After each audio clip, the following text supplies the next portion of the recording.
Get in the zone, AutoZone. Bienvenido a AutoZone, donde siempre encuentras ayuda. ¿Tu auto no arranca? No te preocupes. Empecemos con probar tu batería gratis. Puede que solo necesites una recarga y también te ayudamos con eso. Si necesitas reemplazarla, estás en el lugar correcto porque tenemos opciones desde $79.99. En el destino número 1 para baterías, tenemos la solución. Basado en datos del NPD Group Incorporated, Carger Track 12 meses finalizando en diciembre del 2019. Get in the zone, AutoZone. Race fans, it's time to buckle in and listen to the fastest hour in racing radio. Your driver is a multi-time NASCAR winner and Hall of Famer Mark Martin. We cover racing, grassroots, history, we bench race, we talk life, and most importantly, we smash the loud pedal. It's time to turn some laps on the Mark Martin Podcast. Episode number 45 of the Mark Martin Podcast, and today we got a big one. We're going to talk about the year 2009, a revitalization of Mark Martin's career. Today's game is at Fenway Park, home of the Boston Red Sox. Over to the website, Hi again, everybody. I'm Dwayne Kuiper. Welcome to tonight's game. With me, as always, former 20-game winner Mike Krukow. Thanks, Kuiper. It looks like another great night for baseball. On social media. And now, here's tonight's starting pitcher, Matt Clement. And Instagram. Make sure to go and find it on this matchup features the Anaheim Angels and the Boston Red Sox. It is Apple Podcasts, Google Podcasts, Spotify, or YouTube. Make sure to hit that YouTube channel, hit subscribe, and get all of the latest podcasts available on your favorite podcast player. But Mark, 2009, a transformative year, and in podcasts past, you've talked about having years that are big achievements for you. And this is one that you've pointed out, 2009. This is probably, to me, is the granddaddy of all of them. And this is the year that I'm most proud of.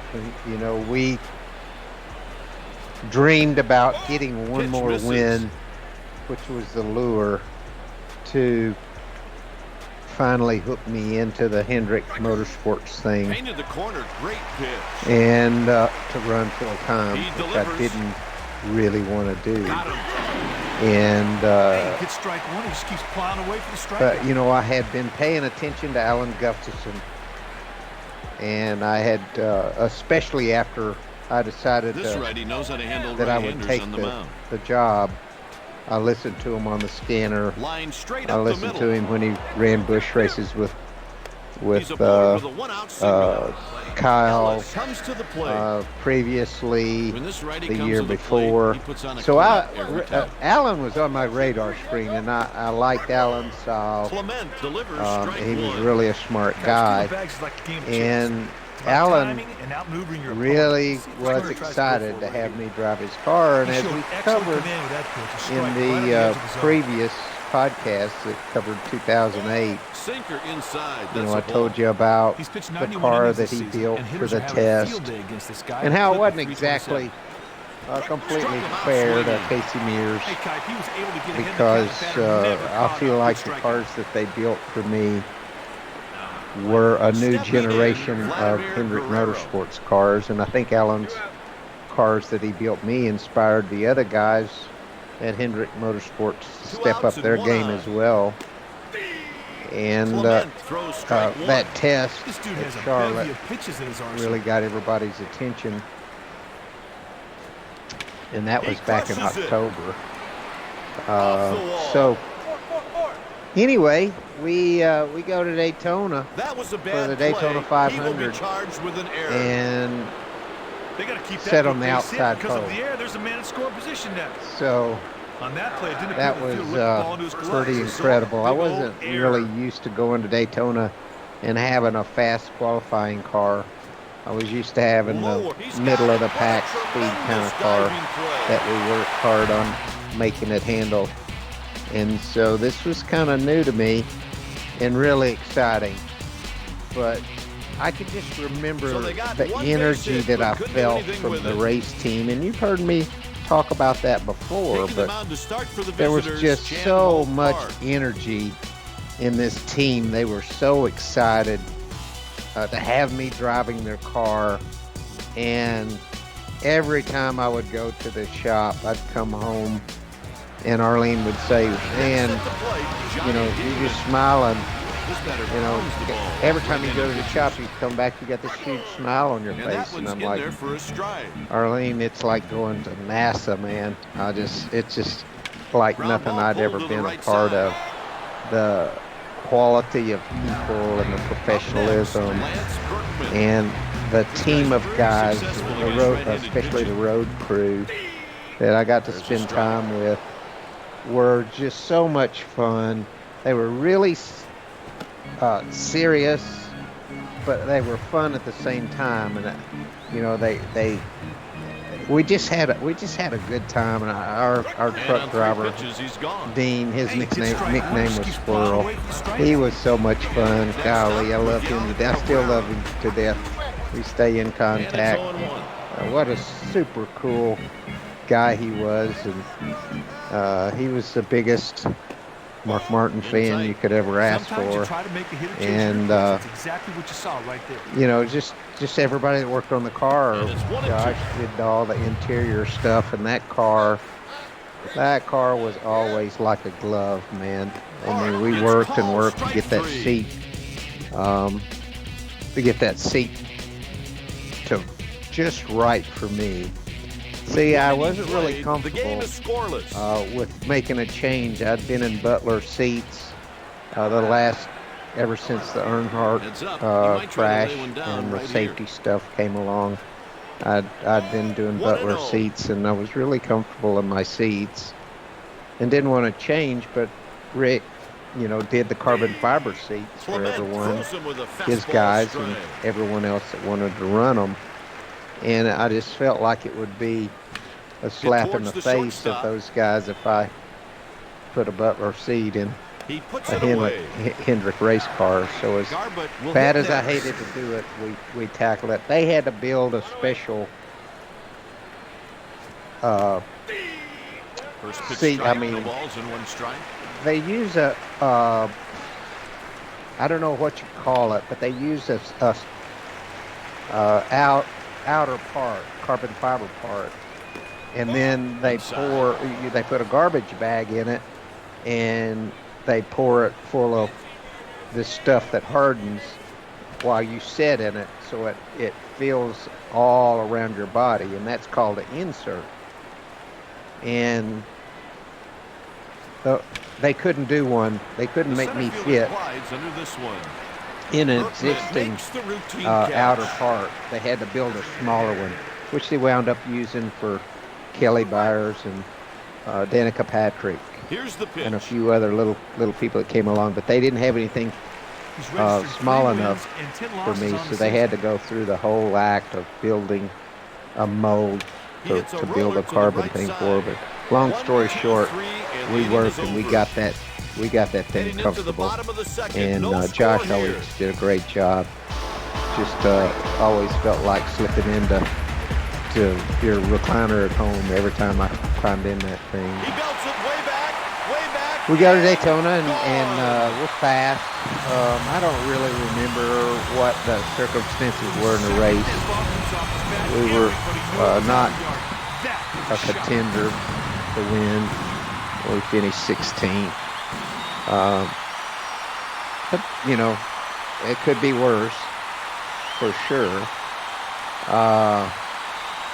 And then we go to the second race was Fontana at the time. We go to Fontana, and I don't remember what we broke in the engine, but those Hendrick engines were strong, and they didn't break very much.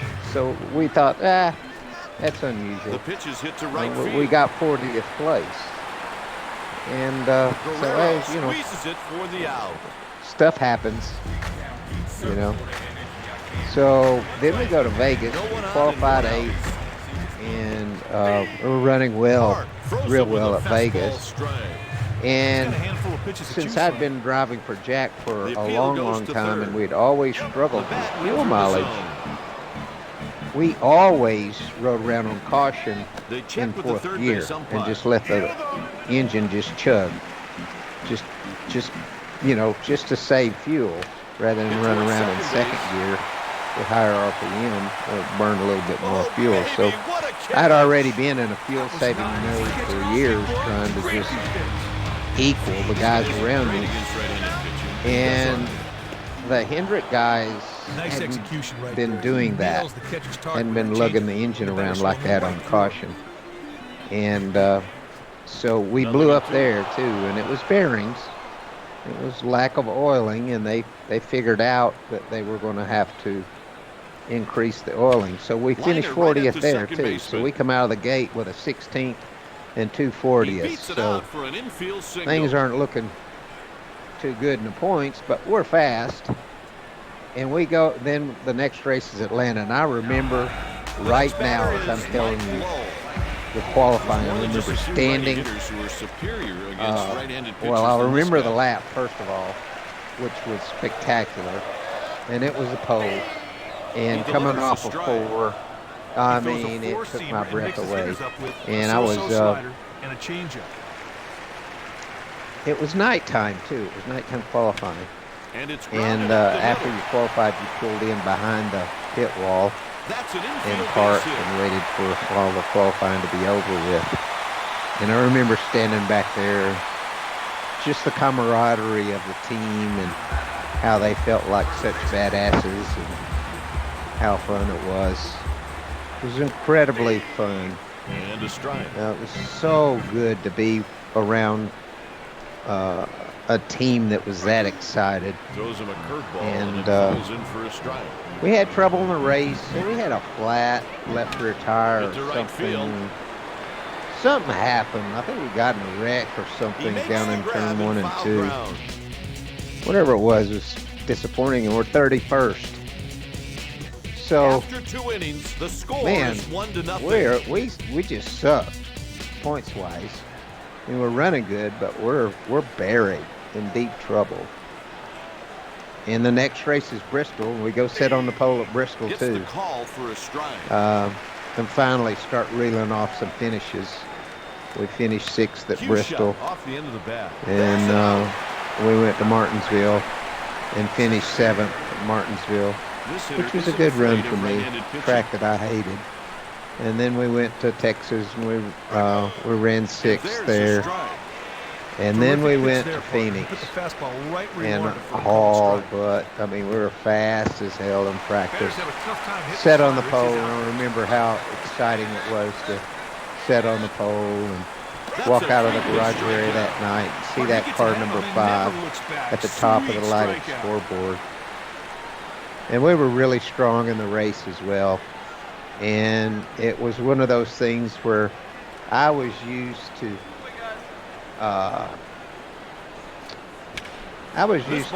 if it could go wrong, it would go wrong.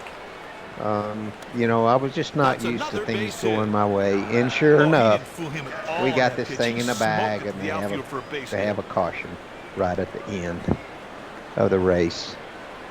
And toward the end of the race, and we pit for tires, and we got, and Tony Stewart's running really good too. He and I get 4 tires, so we come out back on the racetrack, and pitchers ahead, 1 and 2. What do you know? Right there. The catcher set a target on Ryan Newman has stayed out on used tires. And as everyone knows, Ryan is notorious for being tough to pass. And it's right at the end of the race. So Newman's trying to steal a win. And it was before double file restarts. So I lined up behind me with Tony behind me, and I knew that this was my opportunity to lose the race for sure. And we get the green flag and pile off down into turn 1. And I start to go, you know, I'm afraid to go low because I'm afraid Newman will go low and stop. So I think I look low, and then I go around the outside of Newman. And I hate running high. I hate running the outside. But I just had to do it.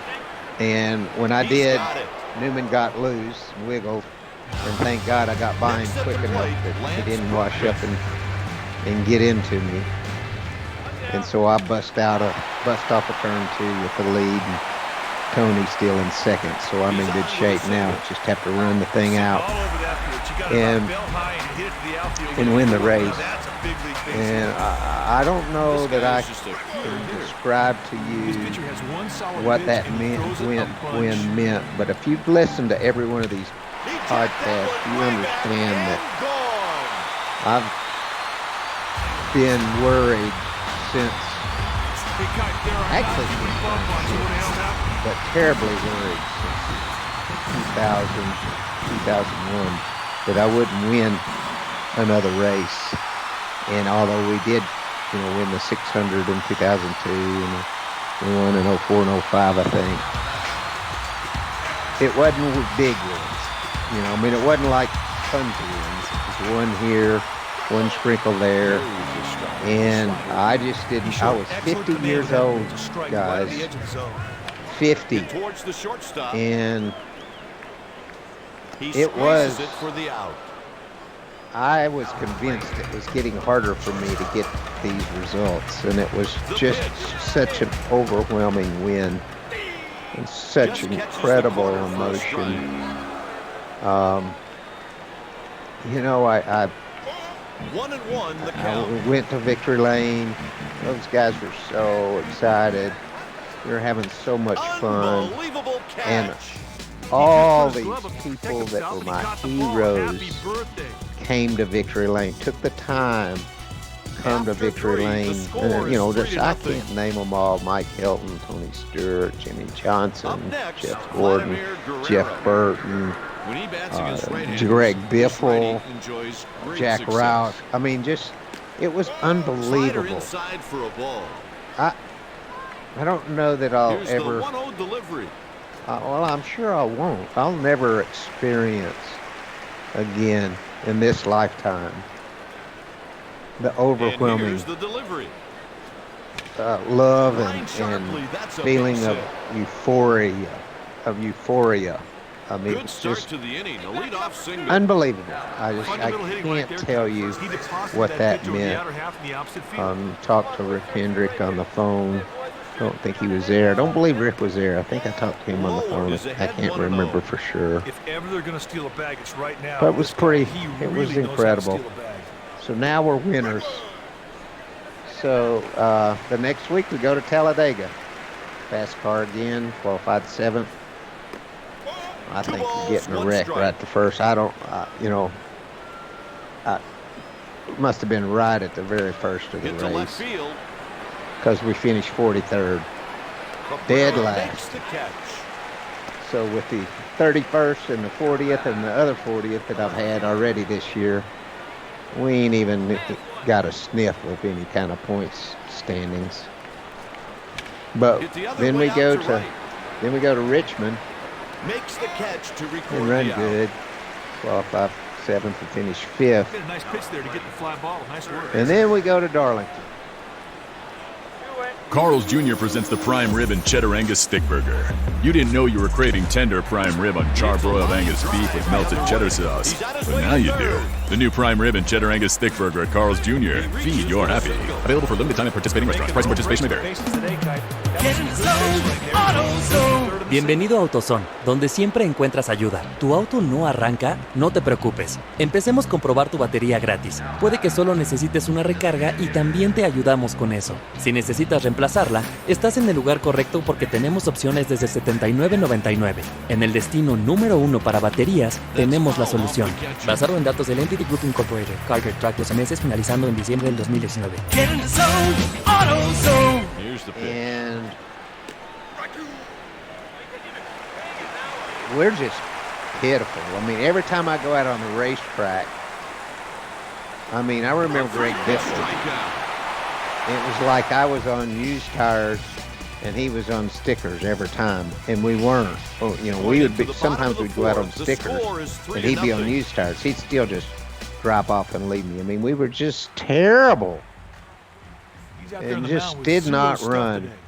But when it came time to qualify, we pulled a rabbit out of the hat, got an incredible lap, and qualified 12th.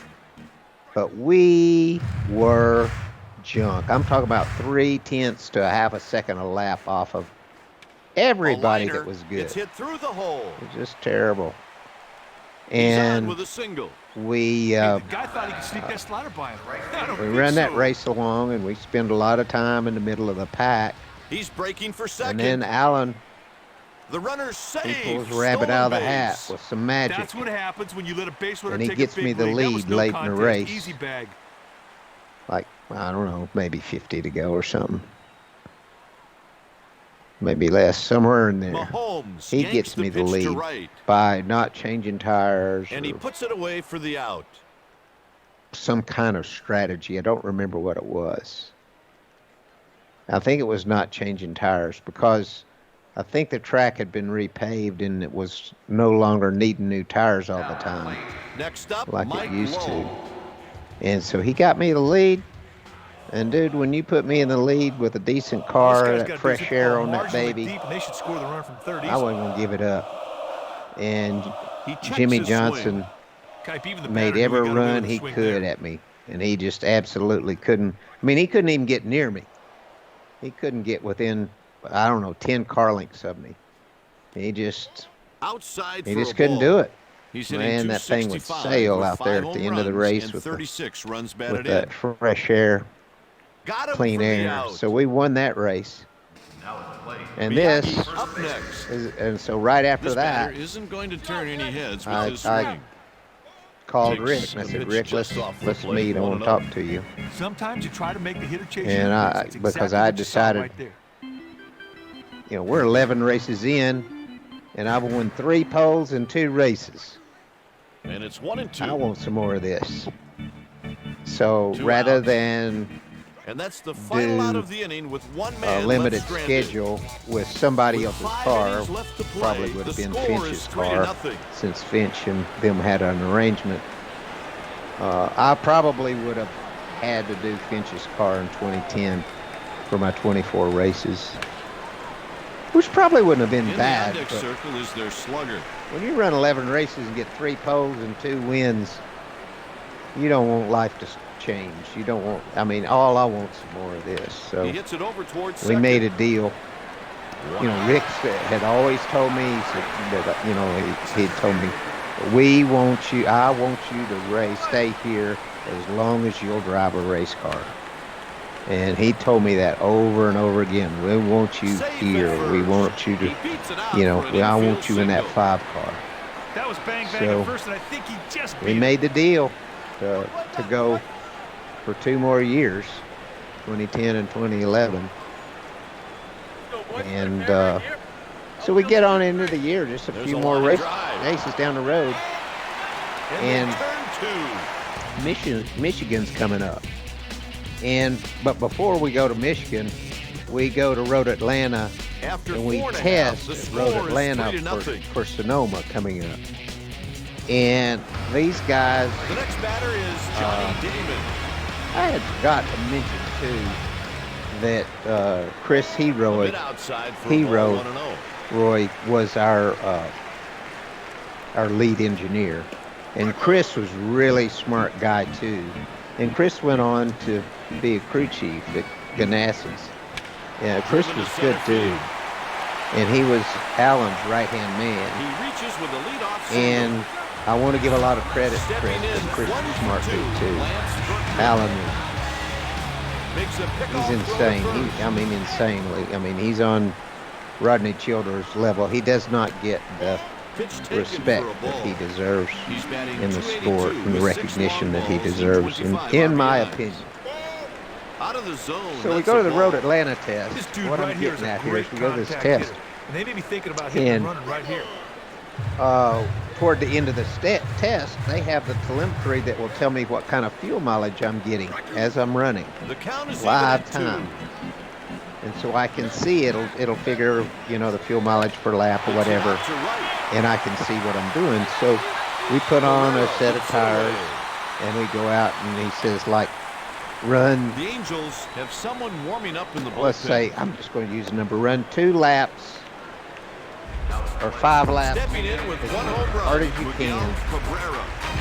then run 5 laps, Out of the zone. That's a ball. saving fuel. And So we went out and ran, and the tires back up a lot, 3 seconds or so. And so, I run hard for a few laps, and then I drop a second, a lap off, and I start saving fuel. And seeing what was saving and what wasn't. And then at the end of that, we did that for a bunch of laps so I could practice it. And then it was like, then see how fast you can go at the end of it. So after, say, 5 laps fast, 5 laps saving fuel, or 7 laps saving fuel, then I tried to go for 2 laps and tried to pick the pace back up. And all I did was burn more fuel. I couldn't pick up any speed.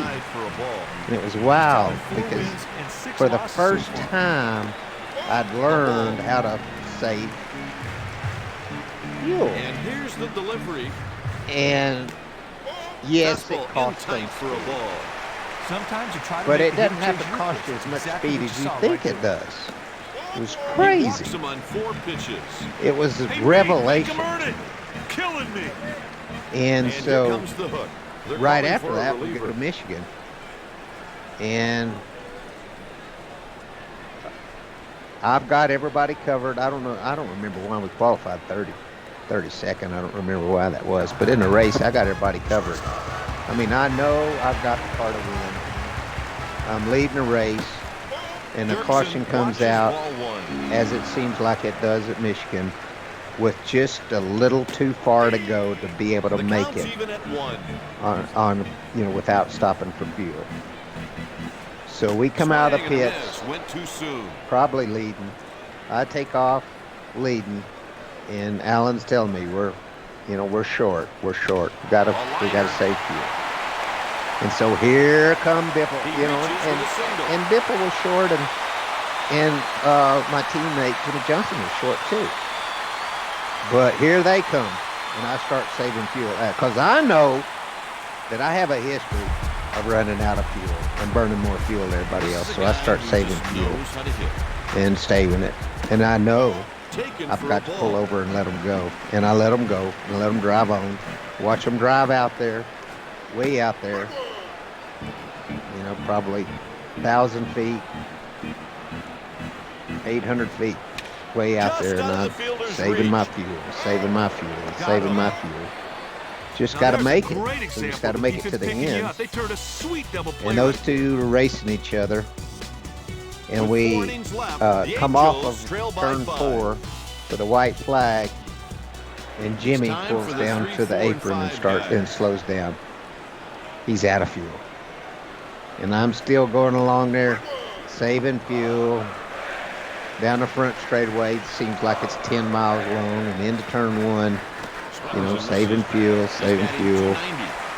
And coming off of 2, I noticed Biffle not up against the wall. He's kind of in the middle of the racetrack. And all of a sudden, I'm catching him like crazy. And then I get scared. Oh, Lord, which side do I pass him on? Which way is he going to go? And down the middle of the back stretch, I blow by him and come back around and win the race on fuel mileage. And it was just an incredible win. Such a feeling of accomplishment, because I'd always sucked so bad on fuel and lost so many races on fuel. I did win a Dover race over Kyle Petty on fuel mileage. This guy here has been on the late against in the late 90s, early 2000s. With Jack, we finally started making some fuel mileage over there, and Jack started running them really lean. So it wasn't the first time I'd done it, but it's the first time I'd done it where it was really, I had to have the discipline to let those two guys drive off and race for the win, knowing I was giving the win away. And had to give the win away if I wanted to finish the race. So that was a pretty cool deal. And then we turn around, and I don't know what happened to Sonoma, 35th. We go to Loudon and 14th. And then we go to Daytona and 38th at Daytona. Some kind of problem, I don't know what. And then we go to Chicago, guys. There are 2 runners on with 2 And outs. On the ground. we qualified And he's 14th on Friday. Going into the bottom of the 6th. But The on score Saturday, is 5-0. in race trim, the car was absolutely ungodly fast. It was, you would look at the very best race car out there and look at a 10-lap sticker run or 20-lap sticker run, and every single lap of my sticker run would be 3/10 better than the second best car in the field. A lot of people knew it. At drivers' intros, people were like, geez, man, you're in a different zip code. And we were. Dude, I mean, we just so fast, it was pitiful. He delivers. And all this kind of gets back, and so it gets late in the race, and of course, they have a caution, you know, and I have to restart behind some 2-tire guys and this, that, and the other, whatever it was. At the end of the day, I had to beat Gordon on a restart. He was behind me, but still, I think he was, for some reason I'm thinking he was on 4 tires and I was on 2. I don't remember what the deal was, but anyway, it was a big deal. We pulled it off, and I thought we were going to lose that race based on cautions and track position and the pit strategy things and whatnot. But we pulled it off. But all this is to say, it all goes back to 2008 and that test at Charlotte. When I was over on the 8 car the first day, we kept testing Colbine in the right front. And I was the fastest car, or top 3 fastest car, the whole time, but the car would give up and slow down. I just did not like the way, I could not keep the right front tire on the car with the right front Colbine setup. I like the left front Colbine setup with some spring in the right front. That would stay on the tires. That would drive good, but the nose would pop up on the straightaways. It didn't stay down. You did the right front Colbine, the nose would stay down all the way around the racetrack. But I just didn't like that. So we were on, you know, like at Chicago, we were on a 850 right front spring. A lot of people were on 350s and coil bound, but we were 350 left front, 375 or whatever it was. I just liked a car that was left front coil bound that had some suspension in the right front. That's what I liked. And Alan found that. We discovered that at that test in October before the season, and we refined that throughout the year.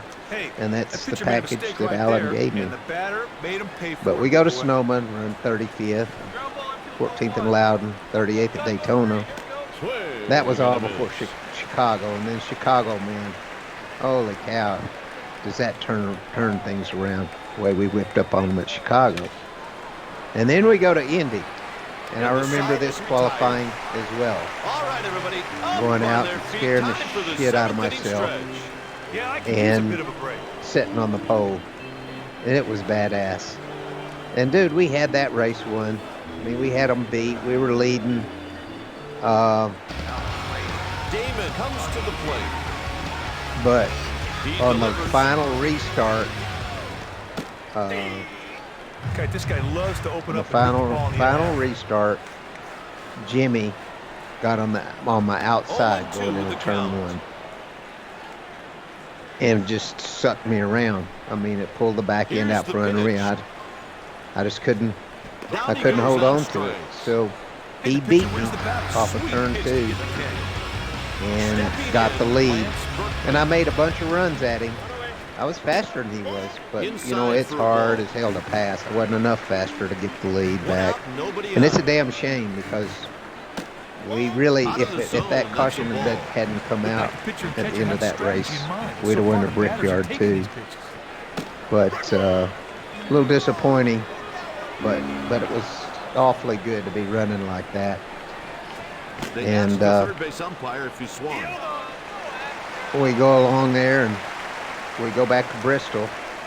We sit on the pole at Bristol, and there again, we had that race won. We had everybody covered. He strikes out and Hey, there's you a know, caution you just gotta reach back and come up right with at a the good end of the strike. race. Having a big And game with 4 RBIs already. Miguel Cabrera. we come get 4 tires. Kyle That's the Busch final comes out, get some inning 4. over. And With 2 innings remaining, I believe it's Anaheim Newman trails again. 5-5. no tires. This could be a Restarts big inning right with the dead 3, in front 4, of and me. 5 hitters due up. And that allows Kyle to be on the outside, which, Kyle got ahead of me because I wasn't able He to sends a roller to the right side. to choose what lane I could That be one's in. hit high and And deep Kyle gets and ahead of me, and I'm gone. faster than A home Kyle, run. but I'm not going to touch him. There was no He doubt never about that. touched You can me. see I that thing wasn't was going outta to here touch the him. second it hit the bat. I raced hard. I kept getting beside him, but I never could clear him. And so we wound up running second to him there. Next at the And plate, Vladimir Guerrero. that's another one that, if the caution said I fell differently, or if Newman would have took 4 tires and not restarted in front of me, there's no way I could have lost that race. His foot's So, off the bag. This is partner, a year this of point in the game, you cannot lose concentration and start making silly mistakes. major success, but it could have. It could have been even better.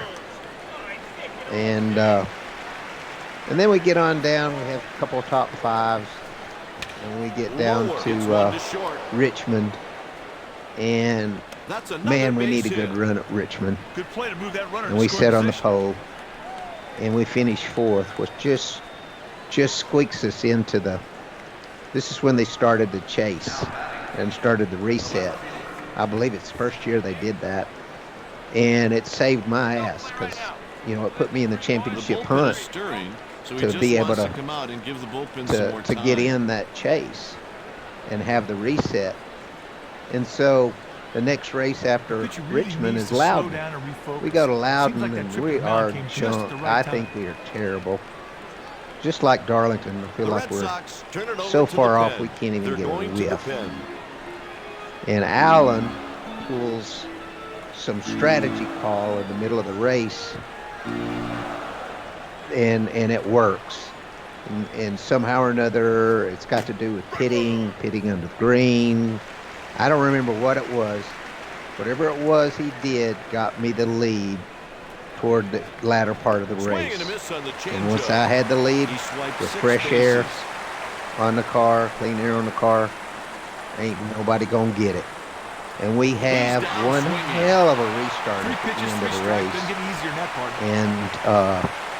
And Juan Pablo Montoya, wanting to get his first oval track win and was hungry. And I think, so I pull ahead of one going down the front stretch on the restart, and I go down into turn 1. And the one thing I damn sure I'm not going to do is drive into 1 hard because I He know belts it way I've back, got to beat way him, back, and slide up the racetrack, gone. and let 1 have the inside. Because I ain't an outside runner. From the second I'm that ball comes off a the bat, catfish. I'm a everybody bottom knew it was feeder. out I of the run the yard. bottom. That was a shot. Most all the time. I spent my whole life working on running the bottom, and that's what I was good at. So I checked up pretty good because I made damn sure I didn't slide up, and it caught Juan off guard, and he nearly got in the back of me, but he didn't. And of course, I got on the gas and shot off and ran off and left them and pulled off the win. And I'm telling you this about Juan because a lot of people like to say that I'd have done so much more, had much better career if I'd have been a little more aggressive. Well, I wouldn't have won Loudon 3-pitch if I strikeout. hadn't been the driver that I was. Because I think that Juan would have And the moved pitcher wins the battle. Sweet probably pitch to most hit the kid. everybody in the field for that win, except me. He respected me because I gave him the respect he deserved. It's a constant Juan struggle for Pablo this batter when he Montoya faces is off one with of the his greatest left-handed race car drivers in the world. period. I knew that, respected that, and treated him with that kind of respect. Always raced him right on the racetrack, too. Swings and misses. But I believe that Montoya is one of the greatest that ever came to our sport. And He just didn't have things, all the stars didn't line up. And you have to understand, it's really hard to transition from open wheel cars like Indy cars and Formula One cars to stock cars. And the only guy that really comes to mind that mastered that was Tony Stewart. And you know who else mastered it? Juan Pablo Montoya. And you say, well, he didn't win much. And I say, yeah, he was driving that 42 car. And that's no slap against, Chip Ganassi or anybody at Ganassi Racing. But that car has typically, on average, not been the best race car in the field. I mean, they've had spells where they've done really, really good. But they have, it's hard for them to compete with, the people like Hendrick, for example, or some of the other organizations when they're at the top of the game. And Juan did a great job in that car, and he hauled ass in that car, and they did good. And Ganassi did good to give him good race cars. But he wasn't able to reach his full greatness, in my opinion, because of that. So we leave the first race of the chase, first place in points, after being sucking all year with all these wrecks and blown motors, mostly blown motors and whatnot. Now we're leading the points. And then the very next week we go to Dover and the master beats me. I wish I could say I was the master at Dover because I was so damn good there. But Jimmy Johnson better, and he beat us. So we run second. And then we go to Kansas and sit on a pole again and run seventh. And go to Fontana and run fourth. And then we go to Charlotte, and I don't remember what happened. I do remember not running good as we should, and finish 17th. But then we go to Martinsville and run 8th. We're still looking good in the point standings. And we go to Talladega. And you know what happens at Talladega. It's the last inning, and it's what still always anybody's ball game. Freaking wreck. I get turned my ass upside down. A pitching change will be made. And wind up with a 28th place finish. And that really takes the wind out of our sail. Rolled out to short. After that, we go to Texas and run fourth at Phoenix. Ain't bad. Then we go to Homestead, and we're so far behind, it ain't gonna happen. And that's pretty much got to do with Talladega, because we were running good at Talladega. There's a lot of spots we could have been. A lot of points we lost there. Unfortunately, Charlotte as well. We should have run better at Charlotte, and if we could have not wrecked at Talladega, we could have raced Jimmy for the championship. But as it turned out, we raced Jeff Gordon for second in the points and finished second in the points. So it was a great year for me. I went into it not caring about the point standings, and I left it not caring about the point standings. I wanted to win the championship for my guys who wanted it so bad. But for me, I wasn't going to let that faze me one bit. Just didn't bother me. I was proud of what we accomplished. I was proud of my team. And moreover, I was proud to be 50 years old and just, damn near won the damn championship, besides the 7 poles and 5 wins. And let me tell you something about those 5 wins. Just like we should have, could have won a couple of races for sure that the cautions fell wrong on, I could have not won any of those damn races, any of those 5s. I could have run out of gas at Michigan, but I went slow enough and let those guys go enough to make it. I don't know how in the hell we won Darlington. I was afraid we were going to lose Phoenix based on, restarting behind. I wouldn't be surprised to see him trying to steal a bag right here. A car that didn't take tires. And, dude, I have no idea how we went 11. We didn't run good at all. We never ran good there the whole damn weekend and didn't run good during the race. So we got the lead. Picks up the win. So I actually just don't know how we pull that off. But the final score, Boston that's 5, kind of Anaheim 2009 in a nutshell. There's a lot more good stuff. But, as I tell these stories, it's just recollection. Usually when I finish a podcast, I remember things that I wish I would have talked about. And I've left a lot of things out through all these podcasts. And some of them, it bothers me that I left things out because I forgot about them and only remember later. But this is kind of the best that I can do. And this is my best shot at telling, and describing 2009. Carl's Jr. presents the Prime Rib and Cheddar Angus Stick Burger. You didn't know you were craving tender prime rib on charbroiled Angus beef with melted cheddar sauce, but now you do. The new Prime Rib and Cheddar Angus Stick Burger at Carl's Jr. Feed your happy. Available for limited time at participating restaurants. Price and participation may vary. Carl's Jr. presents the Prime Rib and Cheddar Angus Stick Burger. You didn't know you were craving tender prime rib on charbroiled Angus beef with melted cheddar sauce, but now you do. The new Prime Rib and Cheddar Angus Stick Burger at Carl's Jr. Feed your happy. Available for limited time at participating restaurants. Price and participation may vary. Now, speaking of 2009, I don't think that race fans realize the enormity of this year. I mean, you came from basically out of nowhere. You're 28th the year before. You're doing a part-time schedule. You had packed it in. You're like, hey, I'm going to run this 1 year. But you had kind of packed it in. You're getting ready for retirement, but this came out of nowhere. The stars aligned. You're second place. According to the internet, at very least, it was the top year ever. At 50 years old, most money or most earnings, at least on this spreadsheet here. And this kind of came out of nowhere after all of this started to align, but it was like a revitalization. And I think what fans don't realize is this is kind of that full circle moment when you felt everything finally come together in this year. You're seeking that win, but not only did you get that win, you got 5 in 1 year. Yes, it was incredible. It's just an incredible experience. And, things were starting to change in the sport. We had seen the economy kind of crash because of that loan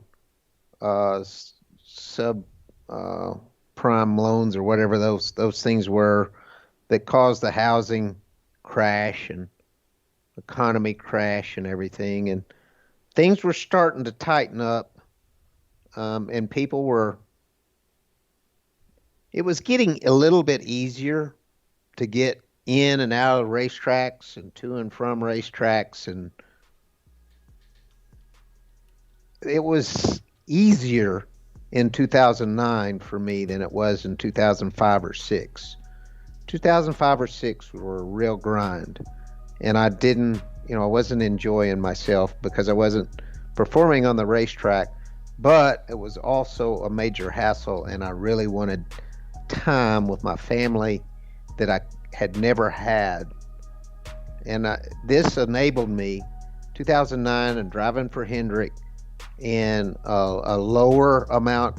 One of my deals in my contract, because I was in a negotiating position because I didn't want to do it.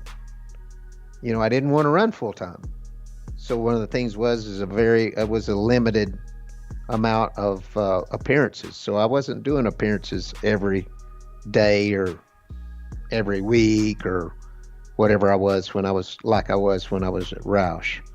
So I was doing appearances, and I was doing the things for the sponsors, but not like I had been. And the demand on me was actually a lighter load than it had been for me when I'd raced full time before. Even though I was racing more races, 2007 and 8, I did